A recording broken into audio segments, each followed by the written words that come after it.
wala pa pong naihahain na request for travel authority ang Vice Presidente. Office of the President and ang PCOs, there's no truth at all. Wala tayong alam sa ating panayam, sa ating press briefing, wala tayong... Magandang araw mga kabisdak. Naku, matindi ito. Grabe. Antik rerering, kinagat ang sarili. Julol na ba? Yan tayo eh. Bira kayo ng bira kay Vice President Inday Sara Duterte, hindi ninyo alam yung mga pinagsasabi ninyo. So ngayon, nagmistula kayong mga ugag at mga uplok talaga. So, Castro versus Castro, pag-uusapan natin ngayon mga kabisdak. Pero bago po ang lahat, pa-like, pa-share, pa-subscribe, at pakipindot po ang inyong notification bell upang lagi po kayong updated sa ating mga video. At maraming salamat sa patuloy na pagsuporta sa Berada Aguila, ang pangalawang tahanan po ng Bisdak Pilipinas. Live po tayo lagi dyan, alas 2 hanggang alas 3 ng hapon, Lunes hanggang Biyernes. Sa mga hindi pa po nakapag-subscribe, pa-subscribe naman po. Nako, ito na tayo. Grabe, no? Itong si Antik Rerering, hindi niya na talaga alam ang kanyang ginagawa. Nagmistula siyang ugag dito, guys. Abogada pa naman itong naturingan, pero mukhang abogaga ang resulta. Wala, tinablan niya yung sarili niya dito eh. Kinagat niya yung sarili niya. Wala na yatang ibang makain, kundi yung sarili na lang niya. Ganon yung mga asong, mga ulol na mga aso ba, no? Yan yung nangyayari dyan. Kinakagat nila yung mga sarili nila, naglalaway pa yung iba. Parang ihahalin tulad natin itong si Antik Rerering, spokesperson ni Bong. Ibigan natin yan si Bongbong eh. Ano, Bong? Anong nangyayari dito sa spokesperson ni Bongbong Marcos? Talagang literal na attack dog. Yung mga attack dog kasi, pag bira yan ng bira, no? Basta lang makabitaw ng salita, pag napapaso sila, tinatanggi nila. Yan yung literal na attack dog. Ang problema dyan, pwede mong itanggi kung walang ebidensya sa mga pangyayaring iyon. Ang high-tech na tayo ngayon eh. Ngayon, nagsasalita ka, mabibidyuhan ka, no, ng mga cellphones. Noon, may mga, pwede mong i-edit yun kasi may mga cameraman. Yung mga mainstream media, di ba, camera, yung mga mainstream media, i-edit na lang nila. Pwede. Pero ngayon, hindi na pwede. Oras na magbitaw ka ng salita sa social media, mare-record yun at na-upload ngayon. At pwede yun balikan ng mga kalaban nyo na mga nagkikriticize sa inyo. Kagaya po nito ngayon. Si Antik Rerering, mukhang nahilo ito. Nahilo ito ng amoy ng Bombay. Bombay ha, Bombay. Ayan. Yung ginigisa. Galing ng India. No? Nagbibidyo okay. Pero ang resulta, nasubrahan yata sa pagsinghot ng amoy ng Bombay. Ayan. Linawin natin, baka magkamali tayo na. Marami kasi nagtatanong, sumisinghot ba si Antik Rerering? Malamang, singhot na singhot yan doon sa India. Mga amoy ha ng Indiano. Totoo naman talaga, may amoy yung mga Indiano. Mga nahilo ito, nahilo na. Kamakailan ho kasi, in-interview yan si Antik Rerering patungkol kay Vice President Inday Sara. Hinahanap pa nga niya si Inday Sara, na animal talaga, no? Nasaan daw si Inday? Kasi nga, yung spokesperson ni Vice President Inday Sara, hindi ho nagbigay ng eksaktong detalye kung ano yung kinaroroonan ni Vice President Inday Sara that time. Pero malaman ho natin, nasa Davao City, no? Davao del Norte, nag-iikot, kinukumusta yung taong bayan, nagsimba pa nga si Inday Sara. At nagbitaw po siya doon ng salita na si Vice President Inday Sara Duterte, di umano, ay walang travel authority na mag-travel doon sa Kuwait. So ngayon, na-interview si Inday Sara, sinabi ni Inday Sara na fake news itong si Antique Rerering. Ngayon naman bumelta itong si Antique Rerering, ang sabi niya, hindi daw niya sinabi yan. Ito yung pag-uusapan natin ngayon. Balay ka. Paano to Antique Rerering? Oh, ito. Pili muna natin. Play by play tayo dito, no? Touch by touch.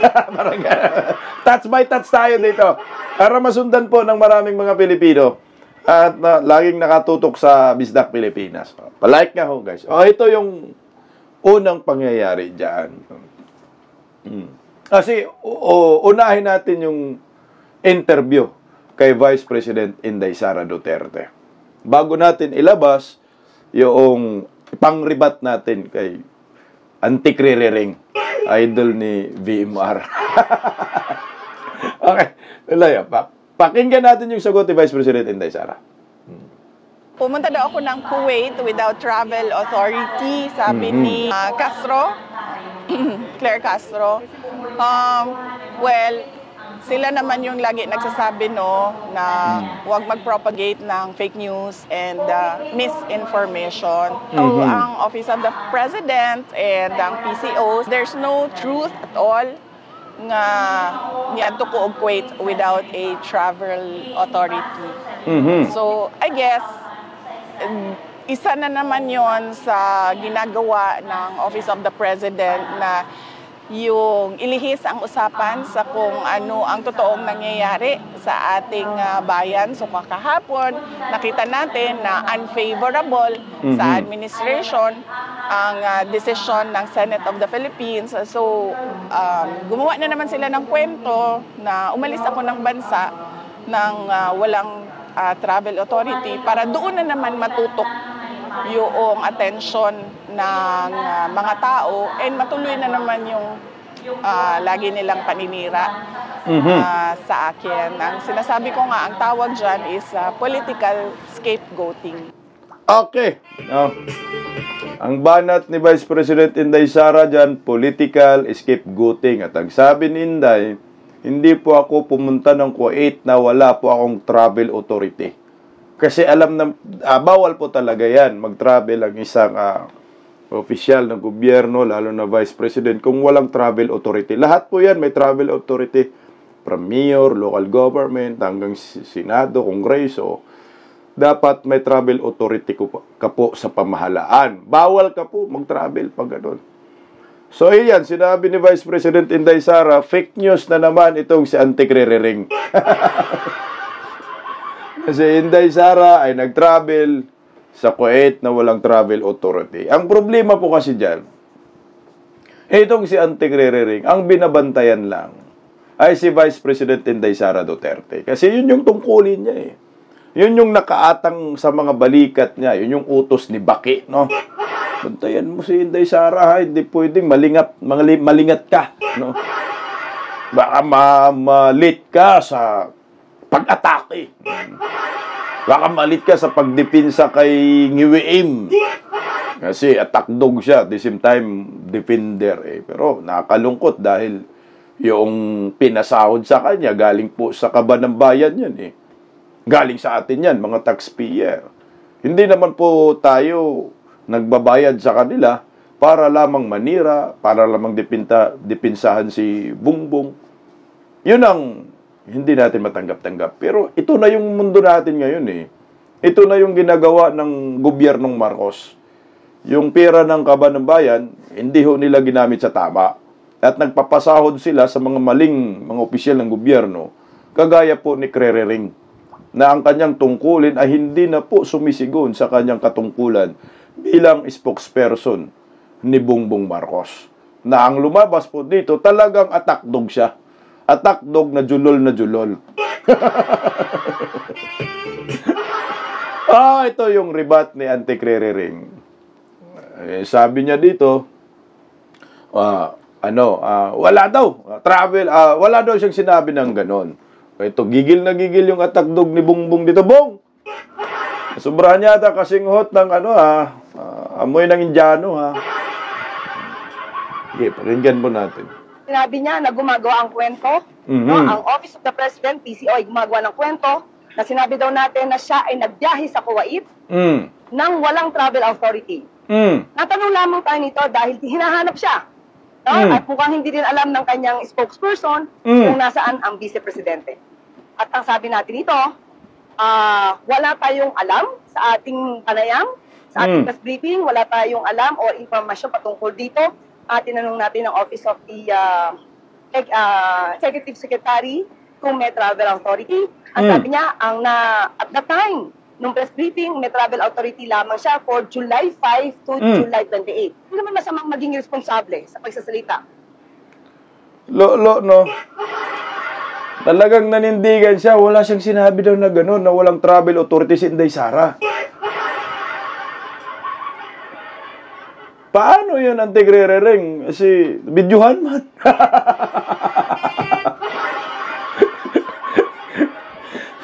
Putak ka kasi ng putak, buka ka ng buka, yun tuloy. Nakagat mo dila mo. Gigil na gigil siya dyan. Pasuray-suray siya dyan, yung interview na yan. Meron akong ipi-play na ibang anggulo.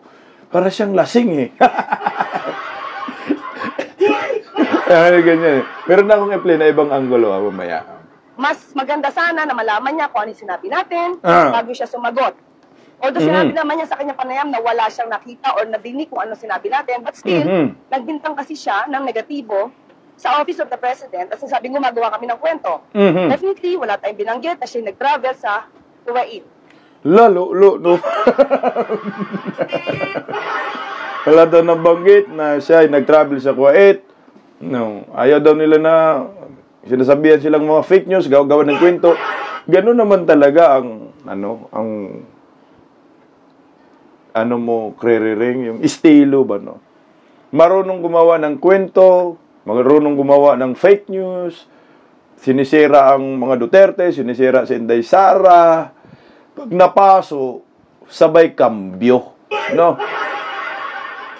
Pag nadurog, sabay tanggi. Hindi kayong mga spokesperson ni Bongbong, marami to sila, di ba? Kasi sino-sino na lang nagsasalita kay Bongbong Pero ito talaga, gusto ng mga gat, no? Gigil na gigil, tulo laway na Dapat magiging aware kayo sa inyong mga pinagsasabi. At dapat totoo lamang yung ilalabas ninyo na kwento. Ang problema dyan, PCO, Presidential Communication Office, dapat sa inyo nang gagaling yung katotohanan. Ang problema, kay Antique-Rerering nang gagaling bunganga ang puro fake news. Pero lalaban daw sila sa fake news, no? Antindi, no? Matuloy natin. Talagang gigil siya dyan, no? At tatandaan natin, tayo ay natanong lamang noon, nung Sabado bago tayo pumunta ng India, na magbabiyahe ang Pangulo, ang Vice Presidente, papuntang Kuwait. So, wala tayong sinabi, wala tayong confirmation about that, dahil wala tayong alam patungkol dyan. Pero sinabi mo, walang travel authority.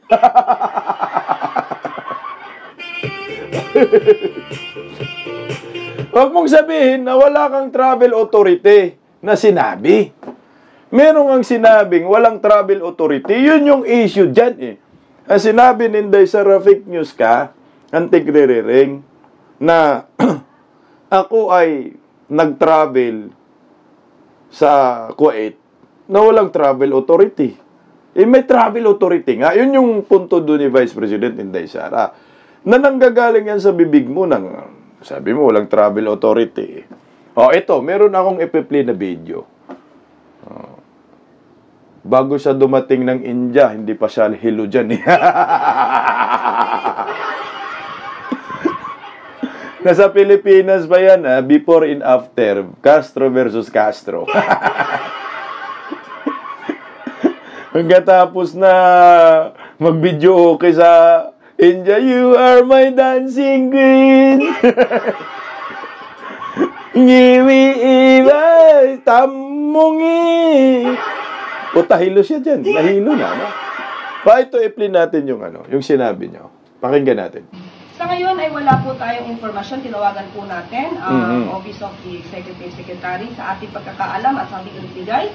Ang pinakahuling travel authority na inaibigay sa kanya ay simula July 5 hanggang July 28 kung saan po siya nag-travel papuntang dahil the Netherlands at South Korea. Meron po tayo nabalitaan at ito'y naitanong sa atin na meron daw na balak ang Vice Presidente na pumunta sa Kuwait ng August 8. Pero as we speak, wala pa pong naihahain na request for travel authority ang Vice Presidente kasi nasabi pagbabiyahe. Paano yan? Sinabi mo walang travel authority si Vice Presidente sa pagbabiyahe sa Kuwait. As of now, di ba sinabi mo? O bakit mo itanggi na wala kang sinabing ganun? O sino ngayon yung fake news? Sino ngayon yung may problema sa pag-iisip? Sino ngayon yung ngiwi ng ngiwi? Yung ni malapang gulo dito sa gilid, bisit.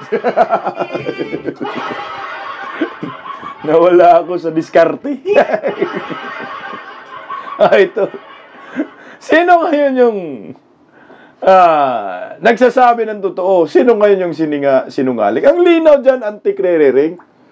Sinabi mo, no? Palike nga, guys. Kailang. Sinabi mo na walang travel authority si Vice President Inday Sara pagbiyahe papuntang Kuwait. Ang sabi ni Inday, hindi yan totoo, fake news. May travel authority po kami. So ngayon gusto mong mangagat. Gusto, gigil na gigil ka eh. Akala mo ay naano ka eh.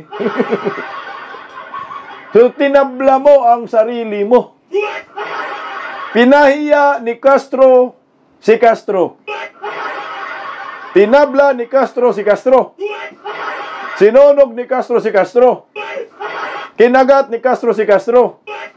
E di ulol.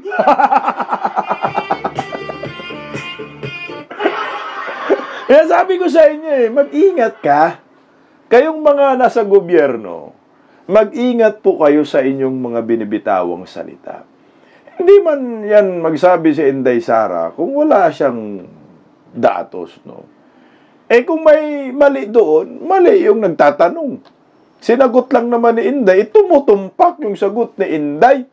Sa sinabi mo dyan, na walang travel authority si Vice President Inday Sara sa biyaheng papuntang Kuwait. Meron nga, sabi ni Inday. So ngayon tumatanggi ka na hindi mo sinabi yun. Hindi mayroong travel authority nga. Sa mga oras na yan, hindi pa yan nakasinghot. No? Hindi pa siya nakasinghot dyan. Minahin natin kung anong sinisinghot, anti-krerering. Baka makasuhan mo ako, ha? Hindi ka pa nakasinghot ng amoy ng mga Indiano. Kaya medyo maaliwalas pa ang pag-iisip mo dyan. Sa mga dyan lang, no? Pero laging magulo, alam ko pa, laging magulo yung pag-iisip niya.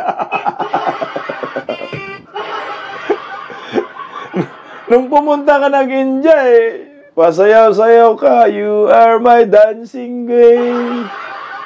Ngimi imay tamburin. Yabag na yabag pa, no? Yabag na yabag.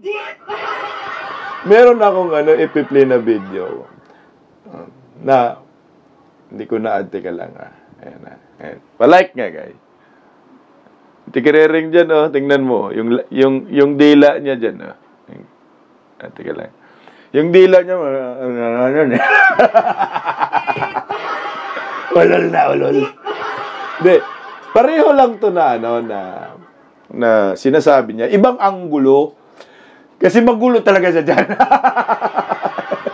Ibang anggulo, talagang hilong-hilo si Kririring dyan, eh. Hindi, Kririring. Nasobrahan ka sa pagsinghot ng amoy ng Indiano, ha? Amoy Bombay. Bombay na Bombay. Ayan. Tingnan mo dyan, oh. Hilong-hilo siya dito, oh. Tingnan mo. Pasuray-suray sa dyan, ha? Mag-issue pa rin ang travel authority. Bakit naman hindi mag-i-issue ng travel authority? Muli, sasabihin natin, pag hindi yan na-issue ng travel authority, gagawa na naman ito ng kwento, sasabihin na, diktador. Ang pamahalaan ito dahil ang freedom of movement niya ay sinasakdawan. So, kung balak niya magbiyahing muli sa iba't ibang bansa, nasa kanya na... Suray-suray siya dyan, lasing. O bibigyan naman pala ng travel authority. Pero may issue pa rin niya dito. Kasi pag hindi daw bibigyan, baka sasabihin na naman daw diktador si Bongbong. Talagang may palaman, ha? Pero hindi talaga pwedeng walang palaman kasi yung tinapay daw, pandesal, masarap daw pag may palaman. Ito, mahilig sa palaman. Suray-suray siya. Putang ilong-ilo na yata ng utot. Ay, utot. Ng amoy ng mga kaibigan nating Indiano. Insan, Mikos na, Insan. Si Auntie Kririring, Insan, wala na. Mukhang nasiraan na ng bait, Insan, eh. Sinubrahan nyo yata ng utot ng amoy ni, Bombay, Insan. Bibigyan daw ng travel authority. Suray, no? Nahilo ang buing.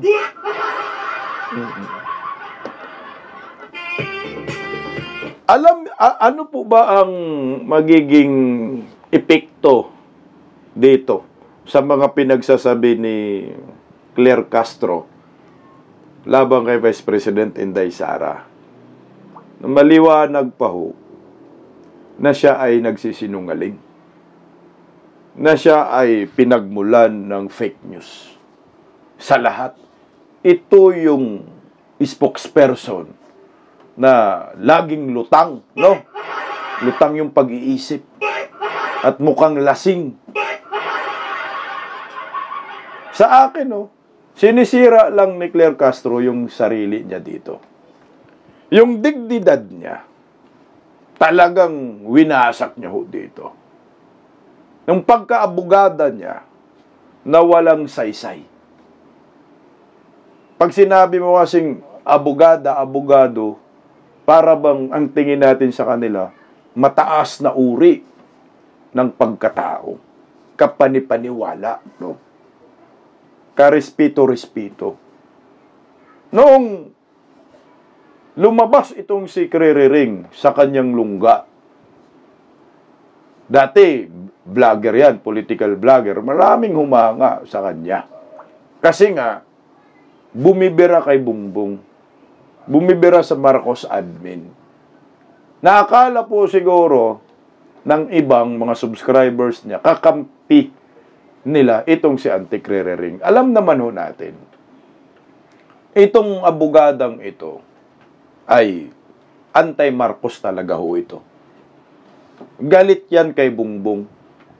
Kung makabatikos yan, sobra-sobra. Yan yung laman ng kanyang mga vlog sa kanyang channel sa YouTube. At na anti-Marcos. Yun yung totoo dyan.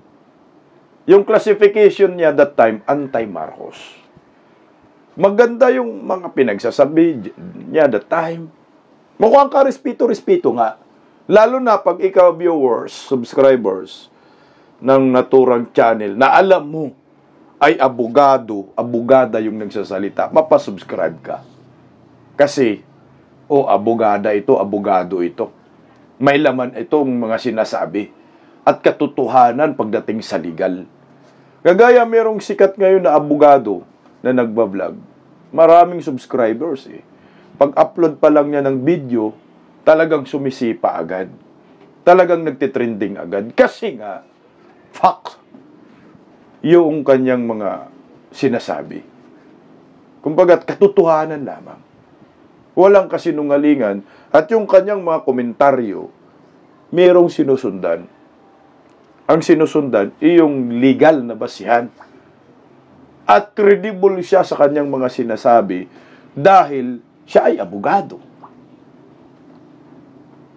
Itong si Kririring, okay sana yung kanyang ginagawa noon. Mapasubscribe ka sa kanya nung nagiging political vlogger pa siya. Pero ngayon, kasi nga abogada, di ba? Pero ngayon, yung kanyang kredibilidad noon ay napanis na. Sinira niya. Dahil sa pagiging spokesperson niya kay Bongbong na dati ay galit siya. At yung pagiging abogada niya, winasak niya. Wasak na wasak. Ang puso nila Stimac, stop hate! Yun ang nangyayari eh. Sinayang niya yun eh. Yung ganong klaseng personality.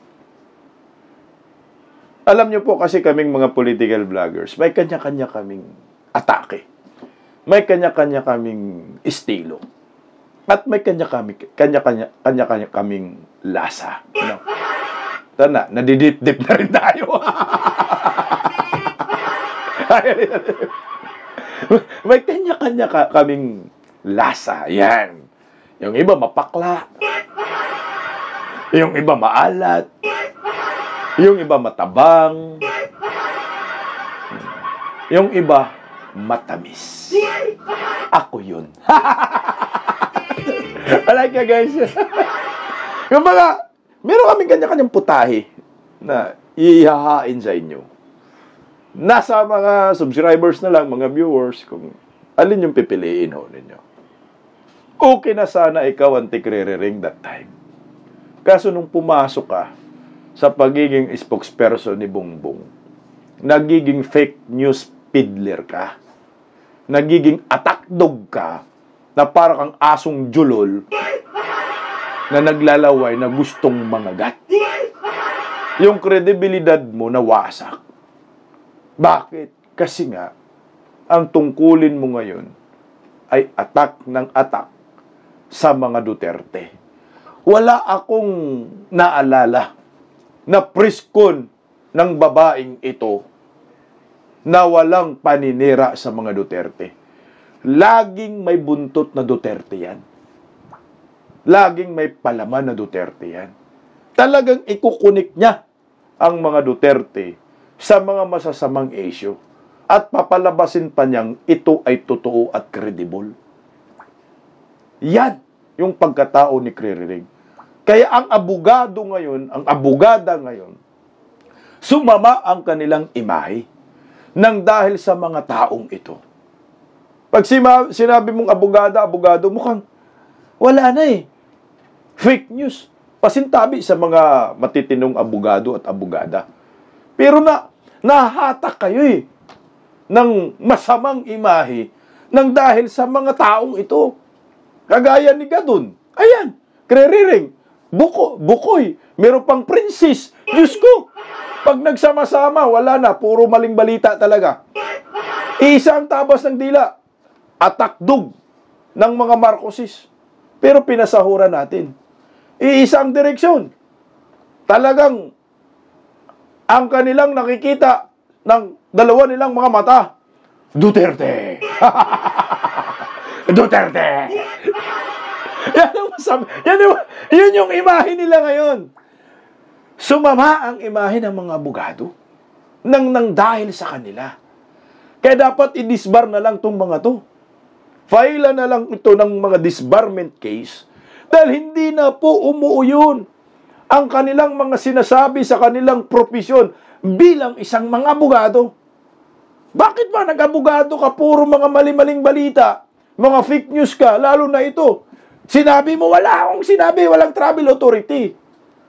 So ngayon, ito, sinabi mo nga na may travel authority. Di ba, bibigyan pa nga ho ninyo ng travel authority. Pero sinabi mo, walang travel authority si Vice President Inday Sara. Nung binulja ka ni Inday Sara, fake news ka daw. Ngayon umiyak ka, hindi ko sinabi yan. Pero lumabas din na mayroon talagang travel authority. Pinatunayan mo na ikaw, anti-kriring, naglalabas ng mga mali-maling balita. Dahil malinaw po ho dito sa pangalawang video mo, nagigil ka na mayroong travel authority si Vice President Inday Sara Duterte. Na yung unang sinabi mo, wala nga daw. Paano yun? Hindi yung kredibilidad mo bagsak, wala nang maniniwala sa'yo. At wala naman talagang naniniwala. Meron siguro, pero mga bubunistang, tanganistang, loyalista ni Ngagbayan, mga nakangiwi ang panga. Galing na galing sila dyan kay Castro eh. Pero ang totoo, walang magaling sa babaeng ito. Meron sigurong kagalingan, pero puro kalukuhan. Puro kasinungalingan. Fake news peddler. Yun yung classification niya dito. Pati nga pagkanta, yabag pa eh. Dapat hindi ka na lang kumanta. Tapos, okay sana, kakanta ka. Huwag ka nang magpa-video. Pumunta ka lang dyan sa India eh, para mag-video okay. Pero, pera namin, ginagamit ho ninyo. Yun yung masakit ngayon. Wala na silang pasintabi eh. Kapala na na mukha. Gamit na ng pondo, kaliwat kanan. Basta sila mag-enjoy, kanta ng Dancing Queen, ngiwiim. Sarap nyo talagang pagbubuljakin eh. Pero ito maliwanag, mga kabisdak, na si Antik. Kririreng, kinagat niya ang kanyang sarili. Neribat niya ang kanyang sarili. At pinahiya niya ang kanyang sarili. Maraming